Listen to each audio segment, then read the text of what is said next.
నమస్తే రమ్మగారు. నమస్తే జయ.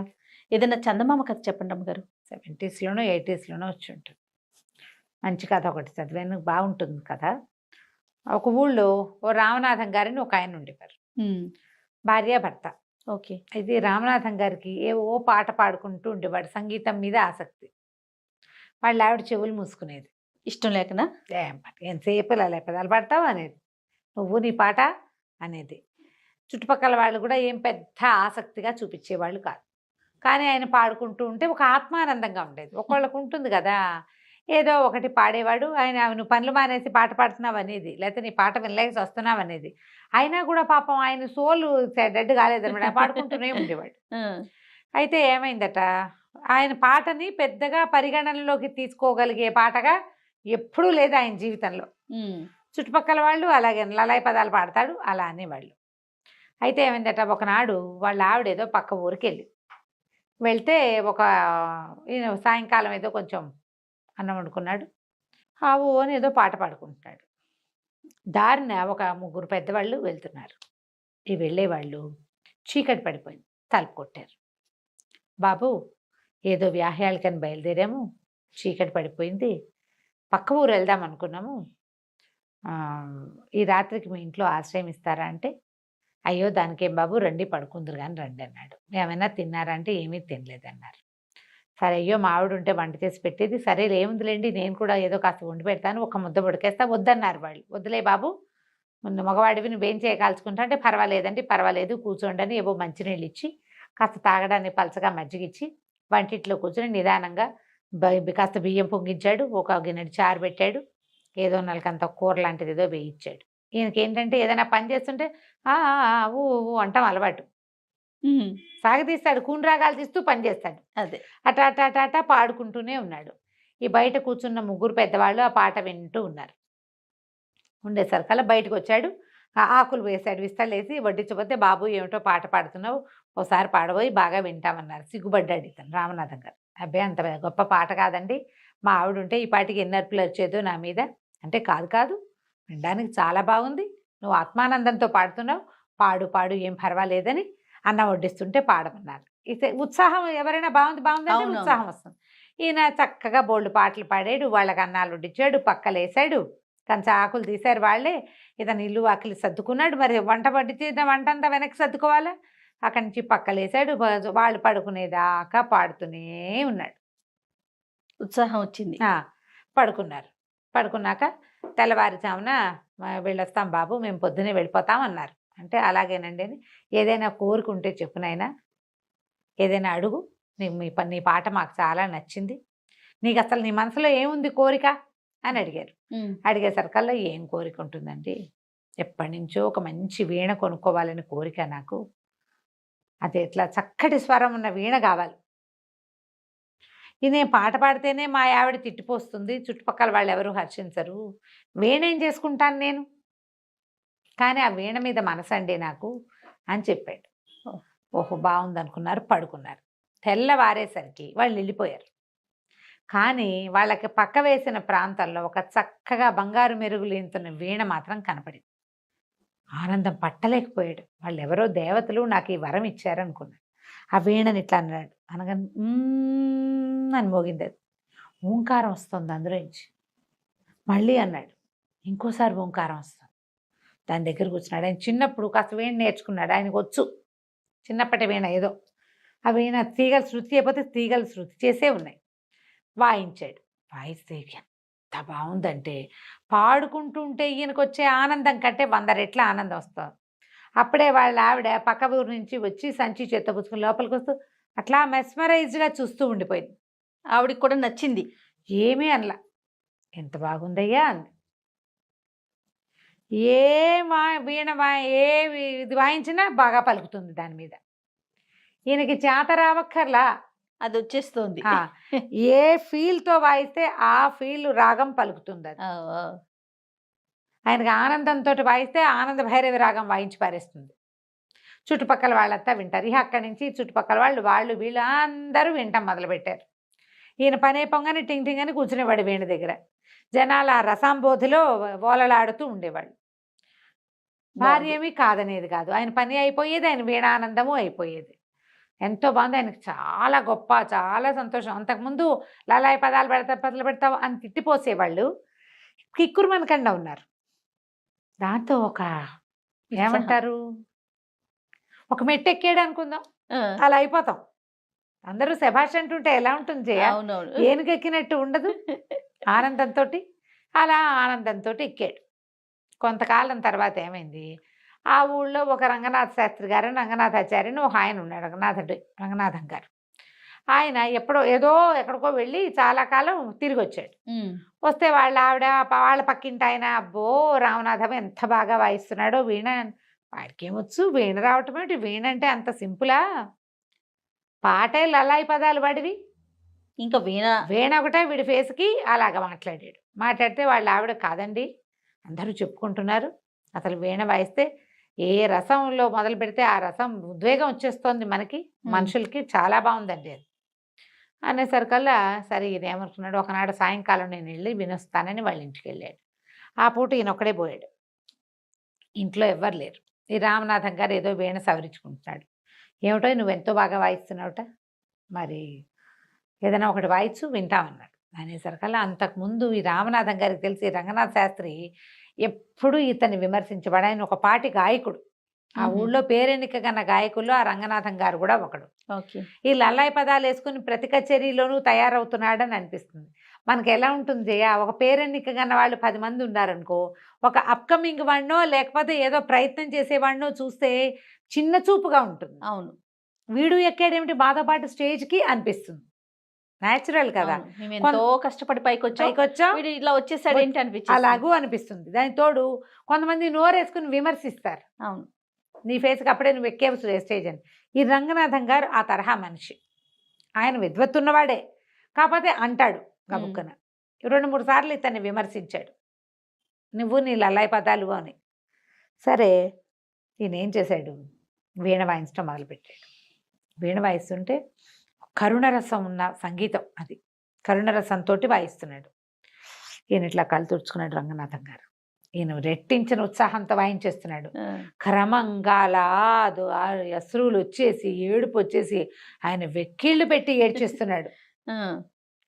ఏడ్చి ఆయన అవతల వాళ్ళు అంత ఉద్వేగ పడుతుంటే ఇది ఆపేయాలి. ఆపట్ల అయినా ఈ రామనాథం గారు ఆపట్ల పగ తీర్చేసుకుందాం అనిపించింది ఆయనకి. వీళ్ళు నన్ను అవమానించారు, వీళ్ళ సంగతి చూడాలి అని ఇంకా టంగు టింగు టింగు టింగు వాయించేస్తున్నాడు ఆయన. ఈయన పిచ్చెక్కినట్టు ఏడ్చాడు, శోకాలు పెట్టి ఏడ్చి స్పృహ తెప్పి పడిపోయాడు. ఓకే. అప్పుడు ఆపేసరికి చుట్టుపక్కల వాళ్ళు చేరారు. అయ్యో రంగనాథం గారు పడిపోయాడని ఈయన లేవ తీసుకుపోయారు. ఈయనకు ఒక పగ తీరిన ఒక భావన వచ్చిందనమాట.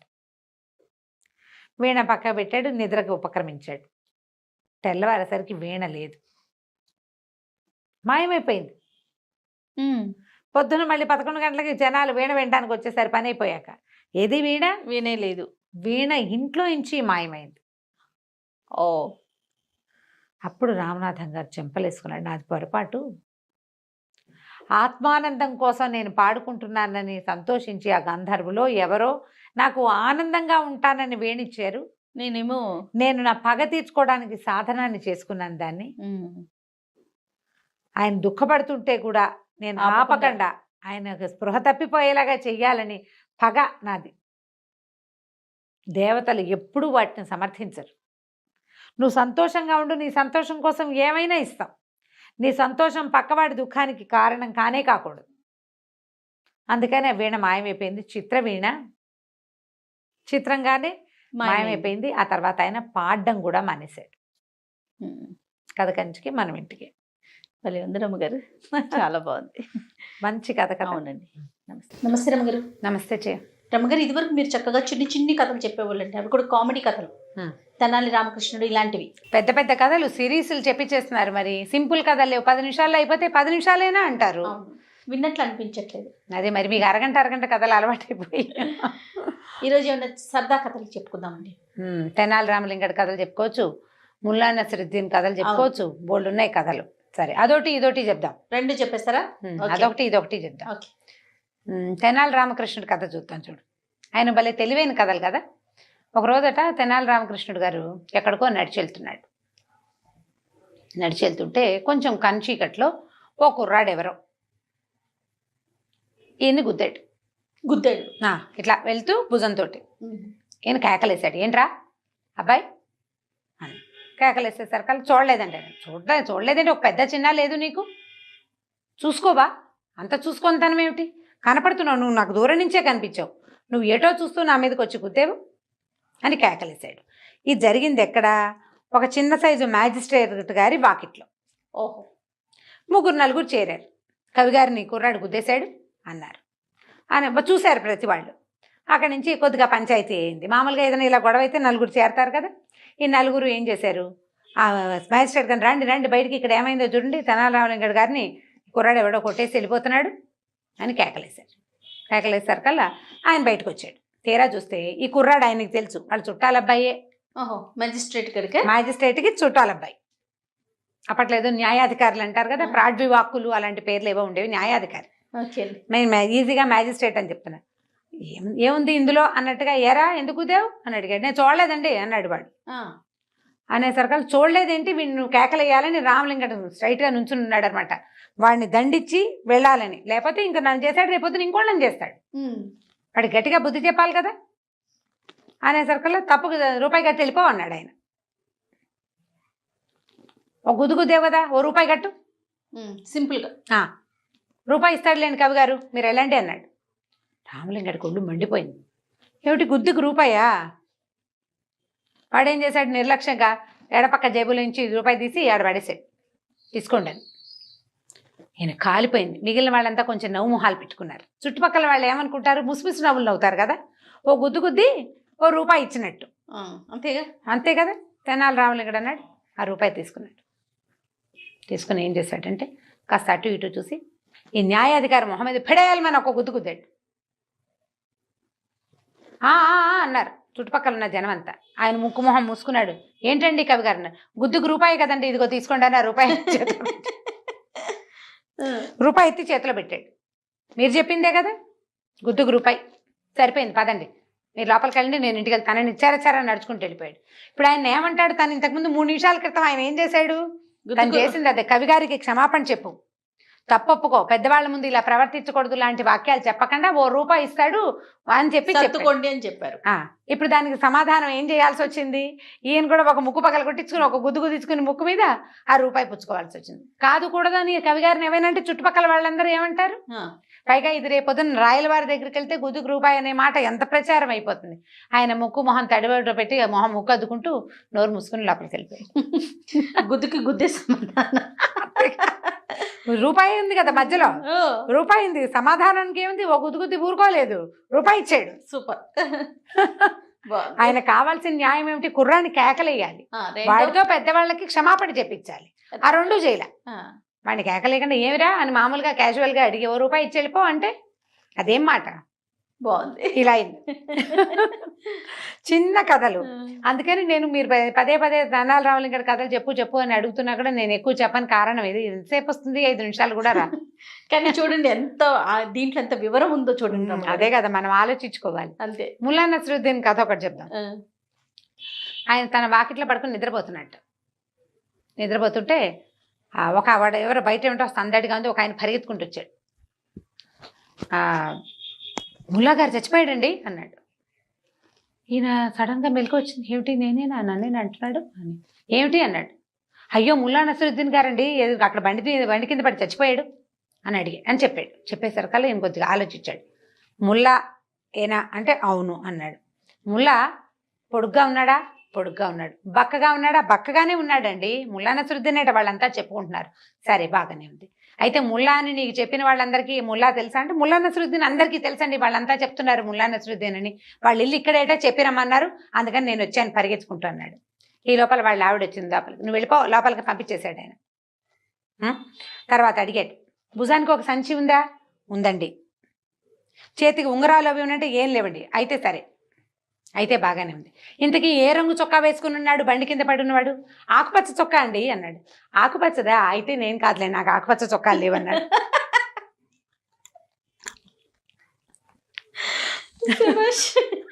బాగుంది. ఆకుపచ్చ చొక్కా లేకపోతే ముల్లా నసరుద్దీన్ కాదు. ఎందుకంటే ఆకుపచ్చ చొక్కా లేవు ముల్లా దగ్గర. వాడు ఇంకెవడో పర్వాలేదు నువ్వు వెళ్ళిరా నేను పడుకుంటాను, ఇల్లు ఎవరిదో వెతుక్కుని చెప్పుకో అని ఆయన మళ్ళీ పడుకున్నాడు. ఇవి వచ్చిన ఆయనకు అర్థం కాలేదు, ఏం జరుగుతోంది, నేనేమి చెప్పాను, ఈయన ఏం అడిగాడు, నేను కాదంటాడేమిటి అని అడిగి అటు ఇటు పక్కన చూస్తే పక్కింటి ఆయనే ముల్లా నసరుద్దీన్. కానీ ఇలా జరుగుతూ ఉంటాయి కదండి. జరుగుతాయి, మన సంగతులు మనకే చెప్తారు. అప్పుడప్పుడు నా వీడియోలు నాకే వస్తుంటాయి పోస్టులు. నాకు కూడా రమ్మగారు ఫేస్బుక్ లో అట్లు నాకే పంపిస్తారు. అదే నావి నాకే వస్తుంటాయి. అప్పుడప్పుడు చెప్తుంటారు, మా బావగారు అడుగుతుంటారు, ఆ గ్రూప్ లో ఎలా వచ్చింది కుట్టి ఇది అని. ఆ గ్రూప్ వాళ్ళు ఎవరో కూడా నేనే పెట్టాను అనుకుంటారు, నాకు అసలు తెలియదు కూడా తెలియదు. ఎవరెవరి దగ్గరకో వెళ్తూ ఉంటాయి, ఇలా జరుగుతూ ఉంటాయి. ఈ ముల్లా గారిది ఇంకొక కథ చెప్పి ముగించేసేద్దాం. ఒకనాడు ఈ ముల్లా ఉండే నగరంలో విపరీతమైన చలేట, ఆ కాలంలో పిచ్చి చలి. ఎవ్వరూ ఆసరా అవకాశము ఇచ్చేవాళ్ళు కాదు, ఇళ్లలోకి ఎవరినైనా రానిచ్చేవాళ్ళు కాదు, వాళ్ళకి తిండి వాళ్ళకి దుప్పట్లు అవి సప్లై చేయలేక. అయితే ఒకనాటి రాత్రి ముల్లా గారు ఎక్కడికో వెళ్ళాడు, చలిలో ఇరుక్కుపోయాడు. అయితే ఆయన భుజాన ఒక సంచి వేళ్లాడుతూ ఉంటుంది. ఆ సంచిలో ఏవో రకరకాల వస్తువులు ఉంటే ఒక తలుపు కొట్టాడు. తలుపు కొడితే ఆ ఇంట్లో వాళ్ళు అన్నారు, బాబు పైకెళ్ళు, ఇక్కడ ఇంకొక భగవంతుడు మేలు చేస్తే ఇంకొక ప్లేస్ నీకు దొరుకుతుంది అన్నారు. అనేసరికల్లా అయ్యో అలాగా, కాస్త రాతి పులుసు కాచుకుని